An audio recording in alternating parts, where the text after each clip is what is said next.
নারায়ণগঞ্জের রূপগঞ্জে ছাত্রলীগ নেতাকে ছাড়াতে গুলি চালানো ছাত্রদল নেতা জাহিদুল ইসলাম বাবু ছিলেন আগে থেকেই উচ্ছৃঙ্খল প্রকৃতির। চাচা জেলা স্বেচ্ছাসেবক দলের আহ্বায়ক মাহবুবুর রহমানের উপর ভর করেই একের পর এক বিতর্কিত কর্মকাণ্ড করতে থাকেন। বাবুর এসব কাজকেও বৈধতা দেন মাহবুব।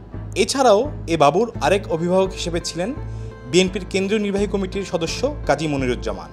ইতোমধ্যে বাবু ও তার বাহিনীর ছোড়া গুলিতে নিহত মামুন হত্যাকাণ্ডের পর বিষয়টি নিয়ে গণমাধ্যমেও ফলাও করে প্রকাশ হচ্ছে।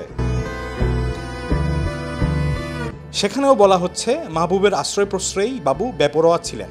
৫ আগস্টের পর সেখানকার সাবেক এমপি গোলাম দস্তগীর গাজী গ্রেফতারের পর তার ব্যবসা প্রতিষ্ঠান ও অনুসারীদের আশ্রয় প্রশ্রয় দেওয়ার অভিযোগ ছিল বিএনপির কারো কারো বিরুদ্ধে। তাদের একজন বুলতা ইউনিয়ন ছাত্রলীগের সাবেক সাংগঠনিক সম্পাদক সাব্বির হোসেন খোকা, তিনি ছিলেন গাজীর অনুসারী। বিগত সময়ে গাজী ও তার পরিবারের আশ্রয় প্রশ্রয়ে ছিলেন বেপরোয়া। 10 জুন বিকেলে মাঝিপাড়ায় লোকজন খোকাকে দেখে আটক করে। সেখানে যুবদল নেতা বাদলের অনুসারীরা জড়ো হয়ে খোকাকে অবরুদ্ধ করে রাখে। এক পর্যায়ে দলবল নিয়ে সেখানে হামলা করে সাবেক ছাত্রদল নেতা জাহিদুল ইসলাম বাবু ও তার লোকজন। বাবু জেলা স্বেচ্ছাসেবক দলের আহ্বায়ক মাহবুবুর রহমানের ভাতিজা। পরে উভয় পক্ষের মধ্যে সংঘর্ষের ঘটনা ঘটে। ওই সময়ে বাবুর লোকজন খোকাকে ছাড়িয়ে নেয়। একের পর এক গুলি ছুটতে থাকে। পরে এলাকাবাসী উদ্ধার করে মামুনকে প্রথমে ইউএস বাংলা হাসপাতাল ও পরে ঢাকা মেডিকেল কলেজ হাসপাতালে ভর্তি করান।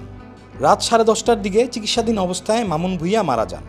এদিকে সাংগঠনিক শৃঙ্খলা ভঙ্গের অভিযোগে বাবুকে স্থায়ীভাবে বহিষ্কার করে ছাত্রদলের কেন্দ্রীয় কমিটি। বুধবার 11 জুন দুপুরে এক সংবাদ বিজ্ঞপ্তিতে এ তথ্য জানানো হয়। ছাত্রদলের কেন্দ্রীয় দপ্তর সম্পাদক জাহাঙ্গীর আলম স্বাক্ষরিত বিজ্ঞপ্তিতে বলা হয়, ছাত্রদলের কেন্দ্রীয় সংসদের সিদ্ধান্ত অনুযায়ী শৃঙ্খলা ভঙ্গের সুনির্দিষ্ট অভিযোগের ভিত্তিতে নারায়ণগঞ্জ জেলা ছাত্রদলের প্রচার সম্পাদক জাহিদুল ইসলাম বাবুকে প্রাথমিক সদস্য পদ থেকে স্থায়ীভাবে বহিষ্কার করা হলো। বিজ্ঞপ্তিতে আরও বলা হয়, ছাত্রদলের সভাপতি রাকিবুল ইসলাম রাকিব ও সাধারণ সম্পাদক নাসিরউদ্দিন নাসির বিষয়টি অনুমোদন করেন।